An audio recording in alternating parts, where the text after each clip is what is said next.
Here's my analysis of the number 18 Baylor women's basketball game at West Virginia. The final score was West Virginia 74, Baylor 65. But I'm going to say this: questionable officiating on both sides, to say the least. But Baylor didn't shoot the ball that great in the game overall. 36.4% from the field, 24 for 66. 7 for 29 on threes, 24.1%. Part of it's because that first quarter was not that great, and the fourth quarter was just off too. 10 for 12 on free throws, which is 83.3%. 46 rebounds in the game, 15 of those offensive. 14 assists, 1 steal, 5 blocks. That's pretty good, but the steals number is not that great. 15 turnovers. At halftime, they had 2. Wow, or something around that number. 19 fouls in the game, 9 points off the bench. West Virginia only had 5 points off the bench in this game. So Baylor starters didn't do enough to beat West Virginia. I mean, West Virginia had 4 players above 15 points in this game. That's a recipe for disaster. West Virginia shot the ball better, 41.3%, 26 for 63 overall. 9 for 23 on threes, 39.1%. And you know what's crazy is their average on threes as a team for the season, 27%. So that's above their average. 13 for 20 on free throws. They definitely need to work on that. 37 rebounds, 9 of those offensive, 13 assists, 6 steals, 2 blocks, 9 turnovers, 13 fouls. Yeah. Now, individual stats for Baylor in this game. Jamie Osbury had a bad game. I mean, 3 points on 1 for 12 shooting, 1 for 9 on threes, 3 rebounds, 1 assist, 2 turnovers, 4 fouls. Granted, some of these fouls were foul game stuff on the team, but still, they were still questionable. And Jaden Owens had an off game too. I mean, 4 points on 1 for 6 shooting, 0 for 3 on threes, 2 for 2 on free throws, 5 rebounds, 3 assists, 1 steal, 1 block, 4 turnovers, 5 fouls. Sarah Andrews turned it on with 24 points on 10 for 23 shooting, 4 for 10 on threes, 2 rebounds, 4 assists, 1 block, 2 turnovers, 1 foul. Darion Lopage Buggs had a double-double today. 14 points on 5 for 7 shooting, 4 for 4 at the free throw line. 15 rebounds. 5 of those were offensive. 3 assists, 2 blocks, 3 turnovers, 2 fouls. Caitlin Bickle had 11 points on 4 for 7 shooting, 1 for 2 on threes, 2 for 4 on free throws, which I know she knows that she should have made those last 2 free throws, but still. 5 rebounds, 2 assists, 1 block, 2 turnovers, 4 fouls. Her third foul was questionable when you look at it. And the fourth one was a little questionable too. I mean, Asia Blackwell actually played in this game for the first time in a long time. 2 points on 1 for 3 shooting, 3 rebounds, 1 assist, 2 turnovers, 2 fouls. I would have given her the benefit of the doubt because first game in a long time. She's trying to get back acclimated. Jan Van Geinbeek had 0 points on 0 for 2 shooting. Both of those are threes. That's it.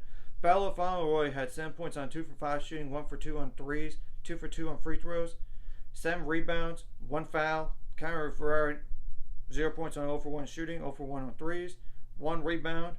Erica Porter didn't have record a single stat in this game despite playing 4 minutes.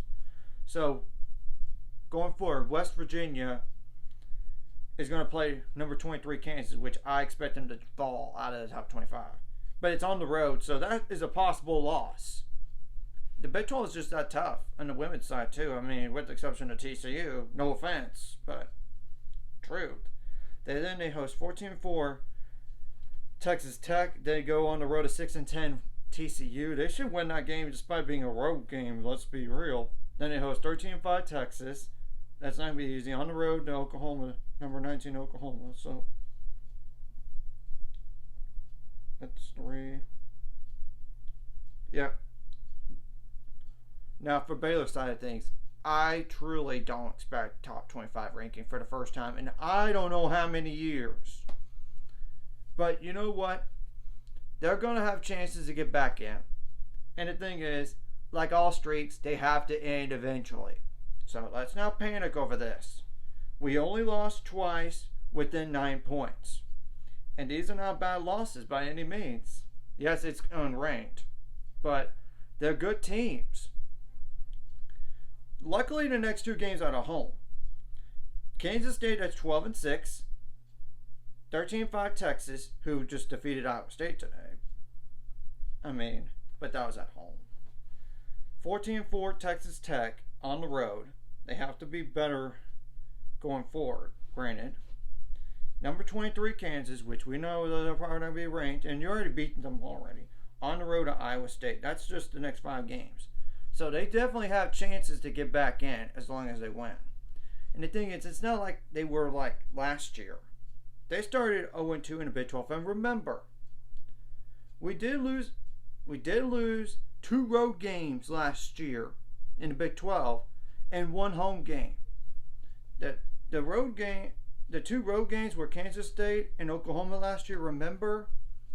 And the home game was against Oklahoma. So there's still a lot of ground here and a lot of time. And not only that, Asia Blackwell played today, and hopefully she could get more acclimated and get better in terms of health. I already know Nikki Collins not happy about these last 2 losses, obviously. I know she's not. You just can't get too comfortable. And currently in the Big 12 standings, Oklahoma is 4-1 in the Big 12. Texas is 4-1 in the Big 12. Iowa State's 3-2. Oklahoma State's 3-2. West Virginia's 3-2. Baylor is 3-2. Kansas is 2-3 actually, with 3 straight losses. Texas Tech is 2-3. Kansas State is 1-4. TCU is winless 0-5. So we have yet to play. And remember, we already beat Oklahoma at Oklahoma. So I think we could probably beat them at home if we had to. And hopefully we play a lot better down the stretch. And remember, we have yet to play Iowa State twice. Same thing goes for Texas. We're going to get a revenge game against West Virginia, remember. And the same thing goes for, this time at home. But Oklahoma State on the road, I'm sure we're going to be motivated by that. I just know defense didn't do enough, obviously. The offense was not good enough at times. The rebounding was there, but the defense, it needs to get revamped. But I trust Nikki Collins to get this back on track, especially with back-to-back home games. And remember, we're going to play Texas soon, and they're 4-1 in the conference right now. But they're not invincible. They're not. By any means. Because they lost to Oklahoma State on the road. So, anyways, if you like this content, hit the like and subscribe. And I'll see you guys later. It's going to be 5 subscribers. We're on the road to it. Let's go.